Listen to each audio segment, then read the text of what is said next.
사랑하는 여러분, 오늘은 내년 2023년도 하나님 나라와 교회를 위해 일꾼들을 임명하는 그런 날을 우리가 함께 지금 가졌죠. 올해는 우리 교회가 설립 20주년 드림 2022가 마무리되는 해입니다. 또 내년은 드림 2032가 출발하는 해이기 때문에 굉장히 우리에게 참 의미가 있죠. 요즘 기도하면은 마음이 막 벅차오릅니다. 그것은 우리를 통해서 하나님이 하실 새로운 일에 대한 기대감 때문입니다. 작년 1년, 올해 1년 중간중간 계속해서 기간을 정해놓고 제가 금식하며 철화하고 그렇게 기도했던 그때 몇 달 뒤였던 것 같아요. 그때 우리가 코로나가 회복되었음에도 불구하고 여전히 좀 침체된 이런 모습들, 영적인 침체 그리고 또 수적인 침체를 보면서 하나님께 간구하며 소망하며 기도했을 때 하나님 그런 마음을 주셨어요. 부흥의 때가 그들에게 닥칠 것이다. 아멘. 그래서 준비해야 된다 이런 말씀을 주셨어요. 그런데 하나님께서 지금 그 일들을 이루어 가시는 것을 우리가 볼 수가 있어요. 할렐루야. 아멘. 하나님은 우리 공동체에 10년 주기로 항상 부흥을 주셨어요. 1차 부흥은 개척부터 해서 10년 동안을 거치면서 우리 교회의 모든 예배, 기도 이런 부분들이 틀이 잡혀가는 시기였는데 그 결과가 하나님께 드림 2012로 오늘 우리에게 이 성전을 주셨어요. 그리고 2차는 2013년부터 시작해서 올해까지 열방선교를 이루는 거예요. 교회가 만들어진 목적은 열방선교잖아요.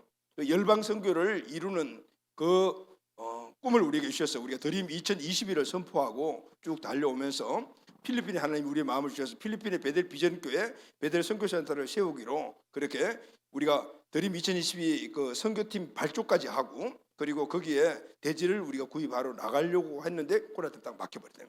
그래서 3년 동안 우리가 꼼짝하지 못했죠. 그리고 지난번에 그것이 연장되는 선에서 우리가 필리핀에 갔다 와서 여러 곳을 보고 왔는데 내년 공동회의에서 여러분들 이제 보고를 하게 될 텐데요. 그런데 우리가 필요한 그런 마땅한 그런 땅이나 건물을 완전히 발견하지 못했어요. 왜냐하면 3년 동안에 그쪽에 땅값이 너무 많이 올랐어요. 건물값도 막 엄청나게 많이 올랐고 그래서 우리의 방향들을 조금 다시 한번 새롭게 해야 되겠다는 그런 생각을 갖고 있는데 그럼에도 불구하고 우리가 이 꿈을 놓치지 않고 있으니까 하나님께서 계속 일하심을 우리가 보고 있습니다. 할렐루야. 아멘.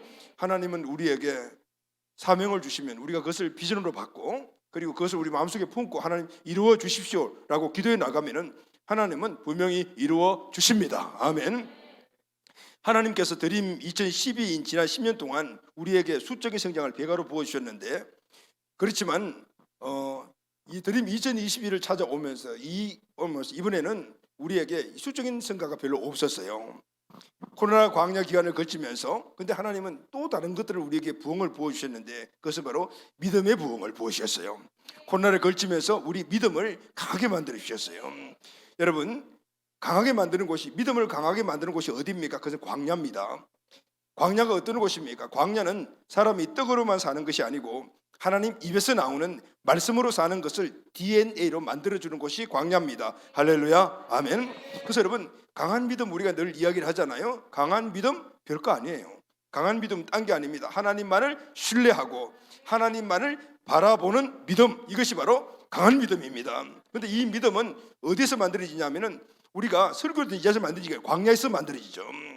이 광야에서 만들어진 믿음의 사람을 하나님께서 사용하셔서 그 사람을 통해서 하나님의 축복, 부흥을 부어주시는 겁니다. 자 여러분 부흥이 무엇입니까? 부흥은 주님의 임재로부터 시작이 됩니다.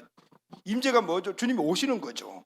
오늘 이곳에 주님이 임재하여 계심을 믿습니까? 아멘. 주님이 이곳에 오시는. 그럼 주님이 이곳에 오시면은 주님의 역사하심이 일어나는 거죠. 주님이 오시면 꼭 일을 하셔요. 그냥 오셨다 그냥 가시는 것이 아니에요. 일을 하시죠.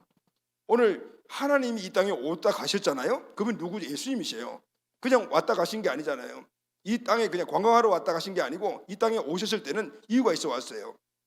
그것은 바로 모든 인류의 죄를 대신 짊어지시고 죽으심으로 말미암아 구원의 길을 열어놓으시기 위해서 이 땅에 오신 거예요. 그리고 그 이후에 성령님을 통해서 하나님의 영이 성령님을 통해서 계속해서 필요한 곳들마다 임재하시는데 그리고 우리가 강력하게 소원하고 원하면은 그곳에 임재해 주시는데 임재 오시면 꼭 일을 하시는 거죠. 그런데 하나님의 임재에는 꼭 따르는 것이 역사가 따라요. 그 역사가 바로 변화인데 변화는 부흥입니다. 할렐루야. 아멘. 그래서 하나님이 오시면 뭐가 있나 변화가 일어나는 거예요. 하나님이 여러분 10년 가운데 여러분의 삶의 변화가 일어나고 하나님이 여러분의 가정의 중심으로 임하시게 되면 여러분의 가정에 트랜스포메이션이 일어나는 거예요. 변화가 일어난단 말이죠. 또 우리의 삶에 이제 어딘지 하나님이 오시기만 하면은 그 안에 변화가 일어나는 거예요. 하나님의 능력이 일어나는 거죠. 그래서 여러분, 하나님이 오시면은 부흥이 일어나는데 그것이 바로 변화거든요. 그런데 이 부흥은 그냥 영적인 것으로 보이지 않는 것만이 아니에요. 가시적인 것이 함께 따라와요. 수적인 성장이 일어나는가 하면 환경의 변화가 일어나는 거예요. 이 모든 것들이 다 하나님이 하시는 일이에요. 그래서 여러분, 여러분의 가정의 변화를 원한다면 여러분의 가정에 하나님의 부흥이 오시기를 간절히 소망하십시오. 아멘. 여러분의 사업장에 트랜스포메이션이 일어나기를 원한다면 하나님이 그곳에 임재하시기를 간절히 소망하시면 돼요. 그분이 오시면은 목적을 가지고 오시고, 그분이 오시면은 그분의 능력으로 일하시기 때문에 우리가 상상할 수 없는 그런 놀라운 변화의 역사가 일어나게 되는 거예요. 할렐루야. 아멘. 그래서 부흥의 주체가 누구인가 하면은, 변화의 주체가 누군가 하면은 우리의 삶의 변화가 되고 우리 삶이 바뀌어지는 그 주체가 바로 하나님이신 거예요. 할렐루야. 아멘. 하나님께서는 코로나 팬데믹을 통해서 우리 교회, 우리 가족들 모두의 믿음을 강하게 해주신 이유가 바로 이것 때문이에요. 우리에게 부흥을 주시기 위해서. 할렐루야. 하나님의 부흥이 오기 전에는 꼭 우리를 강하게 연단시키는 그런 광야 과정이 있어요. 그래서 여러분, 어렵고 힘든 상황이 여러분들이 닥칩니까? 이것이 영적으로 내가 지금 광야에 있다라면 그것을 여건히 견뎌내야 돼요. 그러면은 그 다음에 오는 것이 가나안 땅인 거예요. 할렐루야. 아멘. 광야는 필연적으로 통과해야 되는 것이고, 그것을 통과하게 되면은 가나안 땅이 다가오게 되는 거죠. 우리의 모든 삶에 마찬가지예요. 오늘 우리가 하나님의 부흥 변화를 보려면은 우리가 광야를 걸쳐야 되는 거예요. 왜냐하면은 광야를 걸쳐야만이 강한 믿음이 되기 때문에 하나님은 그 믿음을 통로를 통해서 하나님의 역사를 부어주시는 거거든요. 그렇기 때문에 우리는 광야가 왔을 때 이걸 두려워할 필요가 없어요. 아, 왔구나. 앞으로 내 인생에, 내 삶의 영역에 트랜스포메이션이 일어나겠구나, 변화가 일어나겠구나, 지금보다도 더 진보된 삶의 모습을 내가 보겠구나, 이 생각을 가지고 이겨내야 돼요. 할렐루야. 아멘. 그 어려움이 왔다고 해서 어려움이 주저앉으면 안 된다 그 말이에요. 자, 여러분, 하나님께서 팬데믹이라는, 이 코로나 팬데믹이라는 이 상황을 통해서 우리에게 많은 어려움도 주셨어요. 그런데 우리는 그 상황을, 위기를 기회로 만든 것이 바로 우리 믿음을 강하게 만드는 것들이었어요. 우리에게 부흥을 주시기 위한 하나님이 기회라는 생각을 가지고 우리의 믿음을 강하게 만들고, 이제는 하나님께서 우리에게 부흥을 부어주시는 가시적인 모습을 보게 되는 거예요. 할렐루야. 아멘. 부흥은 믿음의 사람을 통해서 이루어가기 때문입니다.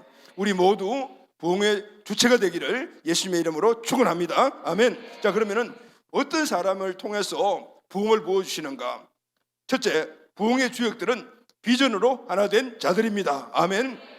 하나님은 우리에게 축복을 부어주실 때, 그리고 또 우리에게 환경을 열어주시고 역사를 일으켜주실 때는요, 꼭 광야를 걷게 만드는데, 그 광야가 여러 가지 광야가 있잖아요.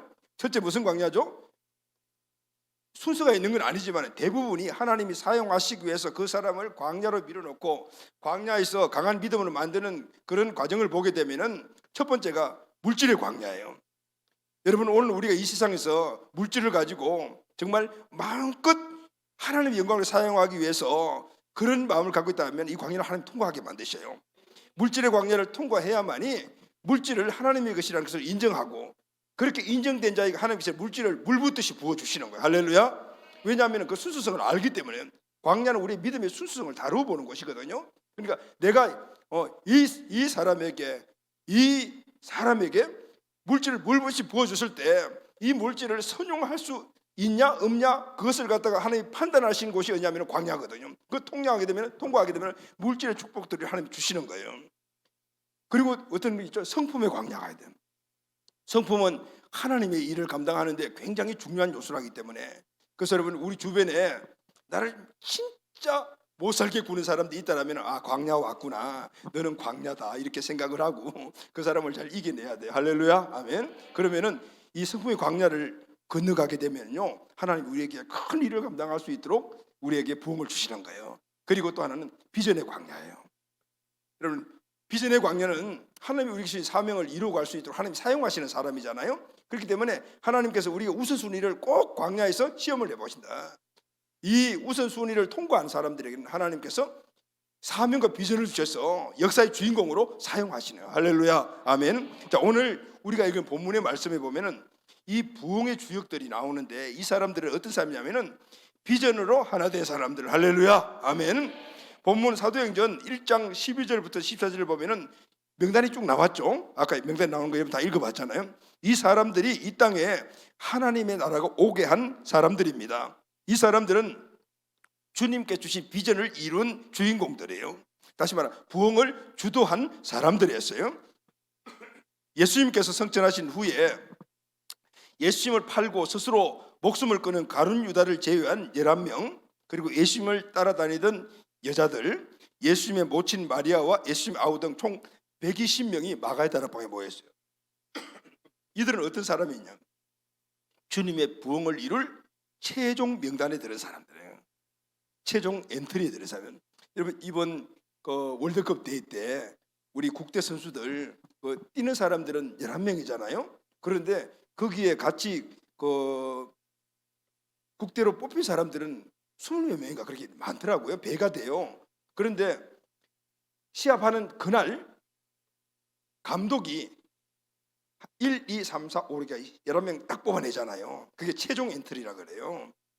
그게 딱 선정을 받게 되면은 감독한테 인정받을 뿐만 아니라 그 사람이 앞으로 이 축구를 통해서 정말 자기의 어떤 삶이 변화될 수 있는 그런 중요한 기회를 얻는 거잖아요.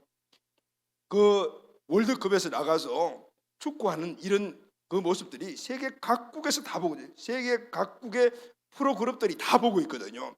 거기서 딱 꼽혀지게 되면은 그때부터 인생이 확 피어버리는 거예요. 이번에 처음 골을 넣은 이름을 잊어먹었는데 잘생긴 애 하나 있잖아요. 그 친구도 보니까 앞으로 인생이 피었더라고요. 막 여러 프로 그룹에서 지금 막 이렇게 폴링이 막 있는 거예요. 그러면은 연봉이 막 수백억 수천씩 막 올라가잖아요. 국대에 있을 때 한 달에 겨우해서 뭐 몇천만 받아줄까 말까 했는데도 불구하고 그때부터는 막 주급이 막 몇 억씩 막 올라가는 거예요. 그러니까 최종 엔트리에 들려고 그렇게 노력을 하는 거예요. 그런데 오늘 본문을 보면은 오늘 본문에 주님 나라의 부흥에 최종 명단에 든 사람들이 나오잖아요. 이 최종 명단에 든 사람들은 예수님께서 직접 선발하신 사람들이에요. 많은 무들이 예수님을 따라다녔습니다. 그러나 그들 모두가 다 부흥의 주역으로 선택을 받은 것이 아니었습니다. 그러면 어떤 사람이 부흥의 주역으로 선택을 받았습니까? 예수님을 따르는 사람들을 예수님을 따르는 사람들 수시로 흔들어 보았어요. 이것이 바로 그들에게 이 비전의 광야였어요. 그리고 곡식을 추수할 때 알곡을 하나하나 골라내듯이 그 중에서 한 명 한 명을 골라내었습니다. 바로 이들이 최종 명단에 든 사람들입니다. 요한복음 6장에 보면은 오병이의 기적이 나오잖아요. 이 기적은 이스라엘 백성들이 가장 보고 싶었던 기적이었습니다. 당시 이스라엘은 가난했습니다. 로마가 다 빼앗아 갔습니다. 지도자들은 폭정으로 자기의 배를 채웠습니다. 이스라엘이 원하는 것은 그냥 배불리 먹는 것이었어요. 그런데 오병이어를 가지고 5천 명이 먹고 12광주가 남았습니다. 이 기적을 본 사람들은 무슨 생각이 했을까요? 와, 이 사람이 우리의 왕이 되어야 되겠구나. 이 기적 이후에 평소보다 수많은 사람들이 예수님을 따라다녔어요. 구름대와 같이 예수님을 따라다녔어요. 그때마다 예수님은 그들에게 아주 강한 말씀을 하셨어요. 너희들이 나를 따르느냐? 그러면 죽을 각오를 해야 된다. 그 말을 듣자 사람들이 썰렁해졌어요. 분위기가 아주 싸해졌어요. 그리고 한 명, 두 명 예수님을 떠나기 시작했어요. 아주 적은 소수만 남았어요. 그 적은 소수 남은 자가 바로 예수님이 부흥의 주역으로 사용한 최종 엔트리에 든 사람들이죠. 누가복음 9장에 보면은 똑같은 사건이 또 나와요.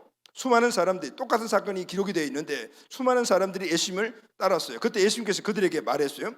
누구든지 나를 따라오려거든 자기를 부인하고 날마다 제 십자가를 지고 나를 쫓아라, 이렇게 이야기를 했어요. 자기를 부인하고 자기 십자가를 지고 나를 쫓아라, 이 말씀을 우리가 좀 오해하는 경우들이 있어요. 이 당시에 예수님이 이 말씀을 하신 것은 무슨냐면은 우리 이렇게 하잖아요. 야, 내 십자가가 남편이야, 내 십자가가 아내야, 내 십자가가 친구야, 내 십자가가 내 지금 뭐 질병이야, 뭐 이렇게 이야기를 하잖아요. 그런데 여기에 누가복음 9장에 나오는 십자가는 그런 의미가 아니에요. 당시 예수님이 말씀하신 십자가는 이런 의미예요. 십자가에서 진짜 죽는 거란 말이죠. 진짜 죽는 거. 나를 따라오려고 하느냐? 그러면은 너는 십자가에 달려서 죽을 거다. 그래도 쫓아오겠니? 이 말씀을 하신 거예요. 그러자 사람들이 또 분위기가 싸해졌죠. 그래서 다 도망가 버렸어요. 그리고 끝까지 남은 자들이 있었어요. 이 사람들이 오늘 본문에 나오는 최종 엔트리에 든 사람들이었어요. 이들 본문에 나온 이름들이 바로 그 사람들이었어요. 이들은 주님의 부흥, 하나님 나라의 확장에 그래서 주인공이 되어야 돼요. 마가다라방에 모였던 120명의 사람들은 수많은 흔들림과 진동을 견뎌내면서 예수님이 주신 그 비전을 굳건하게 붙잡고 있었던 사람들, 놓치지 않았어요. 어떤 분은 부흥을 위한 주역으로 최종 면된 사람들 모두가 다 이 과정을 통과한 사람들이었습니다. 주님은 이 자격에 든 자들을 불러서 팀을 만드시고 팀워크를 이루셨어요. 같이 먹고 자고 다니면서 양육하고 훈련시켰어요. 동일한 비전으로 무장을 시켰어요. 3년 이상 이 과정을 통해 한 몸으로 하나가 되게 하셨다고 말이에요. 드디어 최종 명단을 확정했는데 오늘 본문에 나오는 그 명단이에요. 자, 여러분, 우리 이런 생각을 하죠. 하나님, 왜 우리는 부흥 안 주세요? 우리 셀 왜 배가 번식 안 시켜줍니까? 우리 공동체는 왜 배가 번식이 안 됩니까? 우리 교회는 왜 부흥이 일어나지 않습니까? 이런 생각을 우리가 많이 하잖아요. 우리는 이런 생각이 만약 든다면 이 생각하기 전에 알아야 될 것이 있어요. 아직까지도 하나님이 보시기에는 우리 셀이, 우리 교회가 같은 비전으로 원팀이 되지 않았다. 이 사실을 우리가 알아야 돼요. 주님의 부흥을 이루는 것은 탁월한 한 개인이 아니고 팀이라는 거예요. 할렐루야, 아멘. 그래서 하나가 되고 한 팀이 되고 팀워크가 맞춰야만이 하나님께서 거기에 부흥을 부어주시는 것이죠. 셀 가족이 하나가 되고 교회 공동체가 하나가 돼야만이 교회와 교회가 하나가 될 때 하나님께서 부흥을 부어주시는 거예요. 할렐루야, 아멘. 자, 여러분, 내년에 우리가 함께 하나님의 부흥을 보아야 되지 않겠습니까? 지금 부흥의 징조를 우리가 보이시는데 이럴 때 우리는 어떻게 되겠어요? 내 생각은 접고 그리고 한 비전으로 하나가 되어야 합니다. 아멘. 가정도 마찬가지예요. 하나님께서 가정이 한 생각 한 믿음으로 하나가 됐을 때 거기에 가정의 변화와 하나님의 은혜의 축복을 부어주시는 거예요. 남편 생각, 아내 생각, 자녀 생각 다 다르고 그러면 거기에 부어주셔도 그것이 축복이 되지 않는 거예요. 모두가 우리가 같은 생각, 같은 말, 같은 뜻으로 같은 비전으로 하나가 돼요. 그리고 그것이 하나님께 인정받는 그런 광야를 통과했을 때 하나님은 분명히 부흥을 부어주십니다. 아멘. 자, 두 번째는 그런데 부흥의 최종 엔트리에 든 사람이 있는가 하면은 처음에는 그 명단을 들었다가 낙오된 사람이 있어요. 낙오된 자는 어떤 자일까요? 불순한 동기를 가진 자였다 알아요. 불순한 2번이야. 2번 불순한 동기를 가진 자예요. 불순한 동기를 가진 자. 주님의 부흥의 주역으로 부름을 받았지만은 최종 명단에 빠진 사람이 있었습니다. 누구죠? 여러분 잘 알죠? 가룟 유다입니다. 사도행전 1장 16절에서 20절을 보면은 가룟 유다의 죽음에 대해서 나옵니다. 가끔 가룟 유다에 대해서 오해하는 사람들이 있습니다. 가룟 유다가 예수님을 팔았던 것은 운명적이다. 다시 말하면 처음부터 가룟 유다는 예수님을 팔 운명을 타고 태어났다 이런 생각을 갖고 있는 사람들이 있어요. 그래서 가룟 유다가 예수님을 판 것은 하나님의 계획이다. 그래서 그 계획을 이룬 것이다. 그래서 가룟 유다가 하나님의 계획대로 예수님을 팔았다. 그래서 예수님이 십자가에 죽으심으로 인류 구원이 이루어졌다. 이 가룟 유다가 그럼 어때요? 엄청나게 좋은 일을 한 사람이잖아요. 그리 가룟 유다가 영웅이 되는. 그래서 유다교라는 것도 있어요. 지금 이단들, 이단. 근데 여러분, 유다의 행위는 하나님의 계획이 아니다 그 말입니다. 그는 처음 제자로 부름을 받았어요. 예수님을 팔기 위해서 태어난 사람이 아닙니다. 요한복음 13장 1절 말씀 다 같이 읽겠습니다. 시작. 6월절 전에 예수께서 자기가 세상을 떠나 아버지께로 돌아가실 때가 이른 줄 아시고 세상에 있는 자기 사람들을 사랑하시되 끝까지 사랑하시니라. 2절 같이 시작. 마귀가 벌써 시몬의 아들 가룟 유다의 마음에 예수를 팔려는 생각을 넣었더니 21절 하반절 시작. 너희 중 하나가 나를 팔리라. 22절 제자들이 서로 보며 누구에게 대하여 말씀하시는지 의심하더라. 26절 시작. 예수께서 대답하시되 내가 떡 한 조각을 적셔다 주는 자가 그니라 하시고 곧 한 조각을 적셔서 가룟 시몬의 아들 유다에게 주시니. 27절 조각을 받은 후 곧 사단이 그 속에 들어간지라. 이에 예수께서 유다에게 이르시되 내 하는 일을 속히 하리라 하시니. 30절 유다가 그 조각을 받고 곧 나가니 밤이라. 자, 이 말씀을 쭉 보게 되면은 유다는 어떻게 해서 예수님을 팔았는가를 알 수가 있죠. 가룟 유다는 만찬장에서 주님께서 벌써 이미 가룟 유다의 마음속에 사단이 들어가서 예수 팔 생각을 갖고 있는 걸 알고 돌이키라 그렇게 계속해서 말씀을 하셨어요. 그런데 돌이키지 않았어요. 떡을 받는 순간 자신을 사단에게 내어주고 말았어요. 그래 결심한 거예요. 아무리 이야기해도 나는 예수 팔 거야 이렇게 결심을 했어요. 이때 주님은 이미 그의 의지가 사단에게 잡힌 것을 아시고 최종적으로 그냥 알았다 네 갈 길로 가거라 이렇게 말씀을 하신 거예요. 유다의 행위는 운명적으로 결정된 것이 아니고 자의로 예수님을 팔은 거예요. 유다 자신이 선택을 한 겁니다. 왜 예수님을 팔았을까요? 물질에 대한 욕심 때문입니다. 잘못된 동기죠. 예수님을 따라다니는데 물질을 얻기 위해서, 복받기 위해서, 돈 많이 벌기 위해서, 그래서 예수님을 이용하려고 따라다니다. 그러니까 동기가 불순했다. 잘못된 동기였어요. 부흥의 주역의 명단에 제외된 자의 특징이 무엇인지 아십니까? 가룟유다처럼 잘못된 동기를 갖고 있는 자들입니다. 오늘날도 잘못된 동기를 갖고 예수님을 따르는 자들이 많이 있어요. 예수님께서 어느 날 제자들에게 이상한 말씀을 하셨어요. 나는 죽는다, 죽으러 갈 거다 이런 이야기를 하니까 아직까지 제자들이 예수님이 하나님의 아들 사실을 모를 때거든요. 그러니까 제자들이 이 말에 대해서 이해가 되지 않았어요.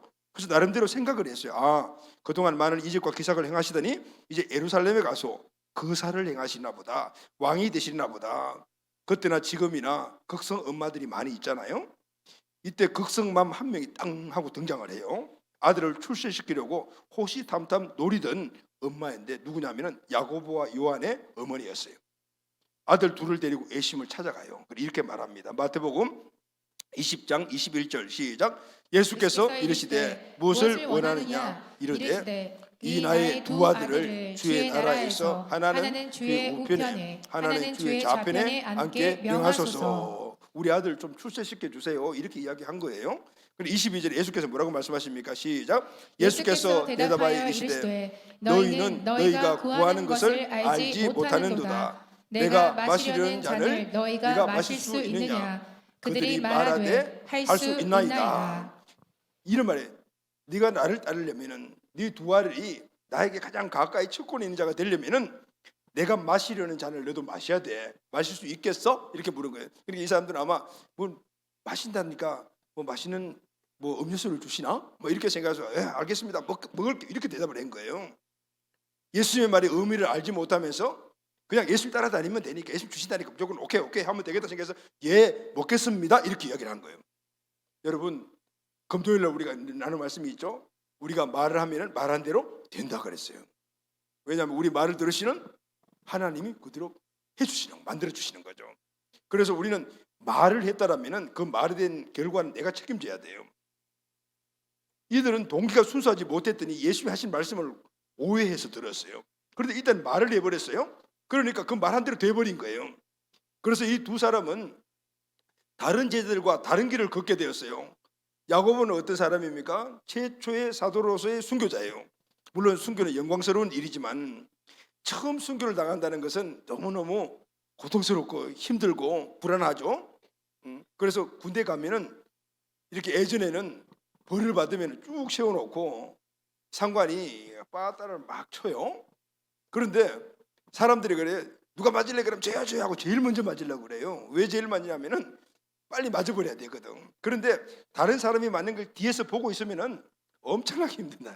그러니까 빨리 맞으려고 해요. 빨리 맞아요. 어쨌든 이 야고보는 최초의 순교자가 되었어요. 최초의 순교자가 됐는데 고통도 엄청났을 거라고요. 기독교가 전파되면서 제자들이 한 명씩 영어서 순교를 하기 시작을 했습니다. 그런데 요한은 밤모섬에 귀향을 갔어요. 그 낮에는 큰 강제 노역을 하고 저녁에 좀 잠잘만 하면 성령이 와서 막 깨우는 거예요. 왜냐하면 요한계시록을 기록하라고. 그러니까 낮에는 고통받고 일하고 밤에는 성경 기록하느라고 잠도 못 자고. 그래 끝까지 순교하지 않은 사람이 요한이었어요. 영광스러운 일이기도 했지만은 고통스러운 일이었고 다른 제자들과 다른 삶을 살았어요. 자 여러분 오늘 우리가 이걸 알아야 돼요. 우리는 하나님께 쓰임 받기를 바랍니다. 그렇죠? 그러면 쓰임 받으려면 우리 동기가 순수해야 돼요. 주님께 쓰임 받겠다. 여기 하나만 딱 꽂혀가지고 그대로 살아가야지. 이것저것 생각하면서 다 톡박 굴려가지고 이렇게 하면 이렇게 될 것이고 그러다 보면 이 혼합이 되면 동기가 불순해져 버리는 거예요. 그럼 하나님께 쓰임 받지 못하게 되는 거예요. 동기가 순수할 때 하나님은 크게 사용하시고 여러분 동기가 순수하다는 게 뭘까요? 하나밖에 모르는 거예요. 이것저것 생각 안 하는 거죠. 생각이 많지 않아요. 믿음의 사람은 생각이 많지 않는 사람이에요. 한번 딱 하나님 주신 믿음 잡으면은 초지일관 달려가는 사람들. 그게 좀 손해가 난다 하더라도 그냥 순수하게 이것만 잡고 하는 사람, 순수한 사람은 믿음은 그렇게 순수함을 지켜야 돼요. 그 믿음의 역사가 하나님께서 일으켜 주시는 거예요. 할렐루야, 아멘. 가룟 유다는 기적을 다 체험한 사람입니다. 그럼에도 실패한 사람이었어요. 부흥의 주역에서 제외된 사람이에요. 왜냐하면 불순한 동기 때문이었어요. 그는 돈을 너무 사랑했습니다. 마귀가 귀신같이 알고 재물로 유혹을 했던 겁니다. 재물의 마음을 빼앗겨 버렸습니다. 그래서 마귀에게 넘어갔습니다. 영광스러운 주님의 부흥의 주역으로 선택을 받았지만은 다른 자들과 함께 3년간 훈련도 열심히 받았지만 결국은 최종 엔트리에 들지 못했던 거예요. 사랑하는 가족 여러분, 저와 여러분, 우리 교회의 부흥의 동기가 무엇입니까? 이걸 우리가 한번 같이 생각을 해야 됩니다.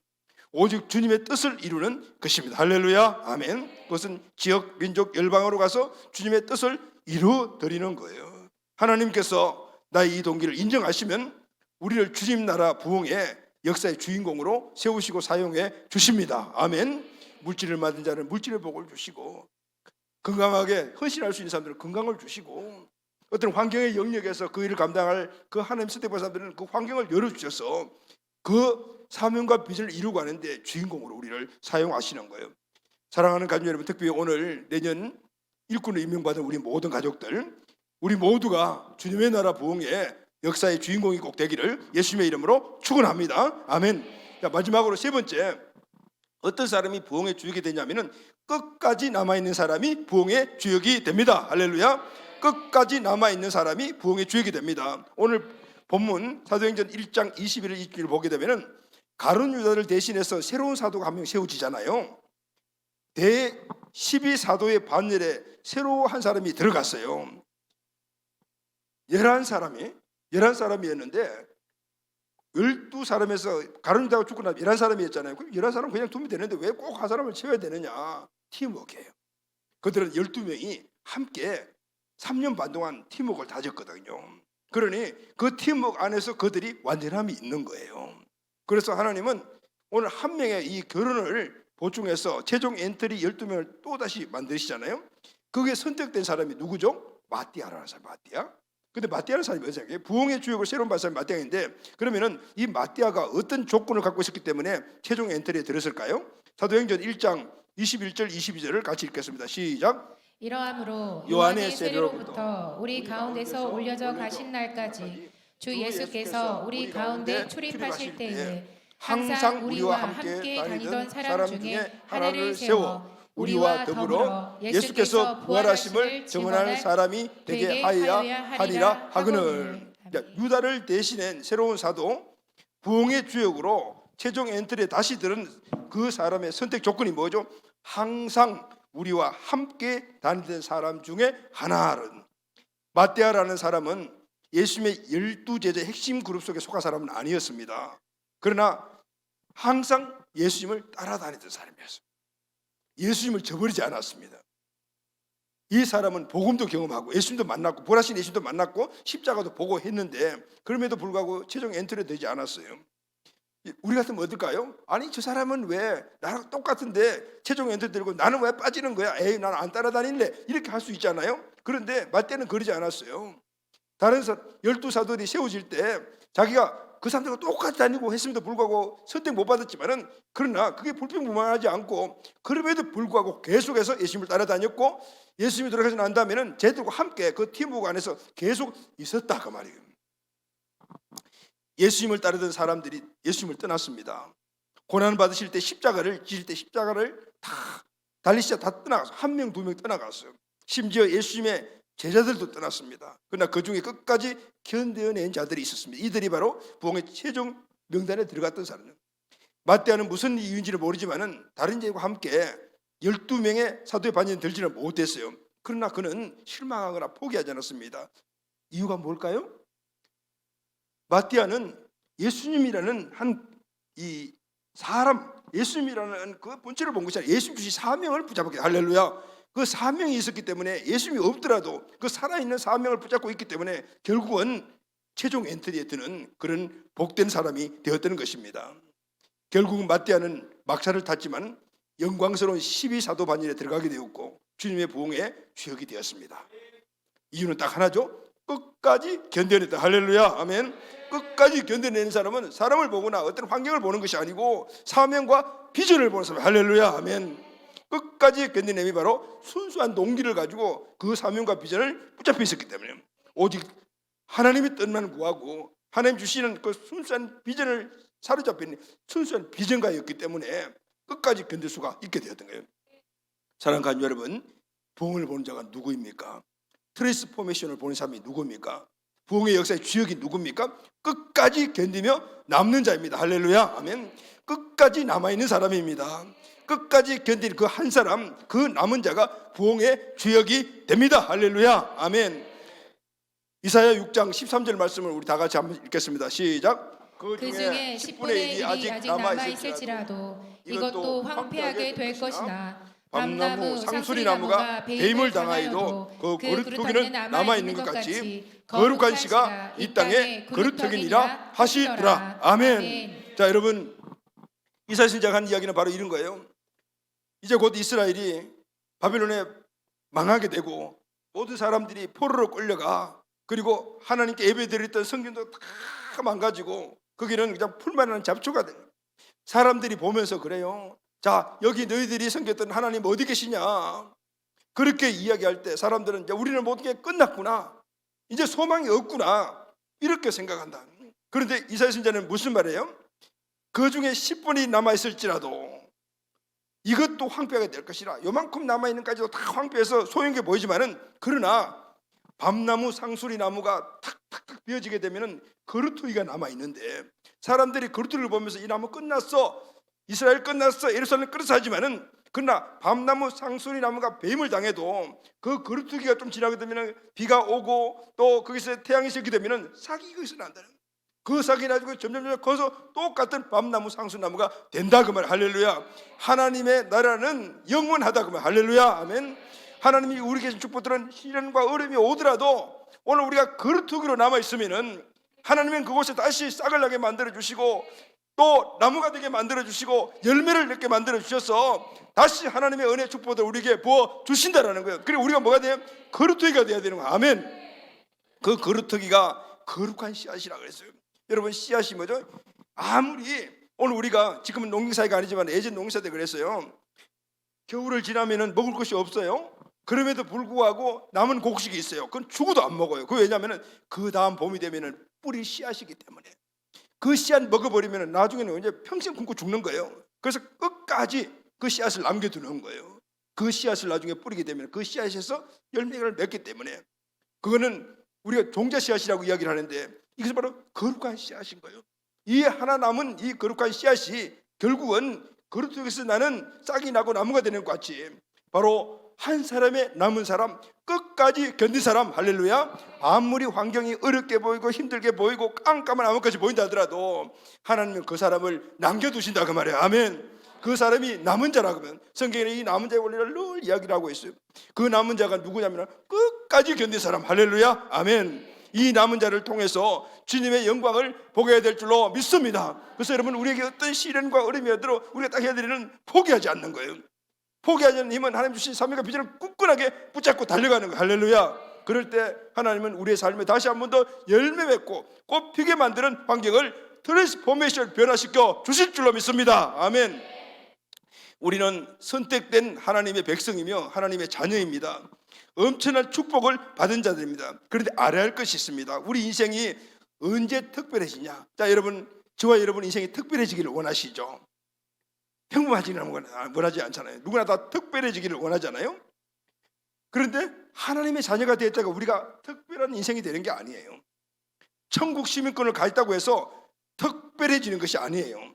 언제 특별해지냐면은 주님의 비전에 사로잡힐 때가 특별해져. 할렐루야. 그리고 주님의 비전을 끝까지 견디면은 붙잡혀 있을 때 하나님이 우리 인생을 특별하게 만들어 주시고 우리를 특별한 존재로 세워 주시는 거예요. 그것을 통해서 하나님이 우리를 통해 영광을 받으신다고 하면 할렐루야. 아멘.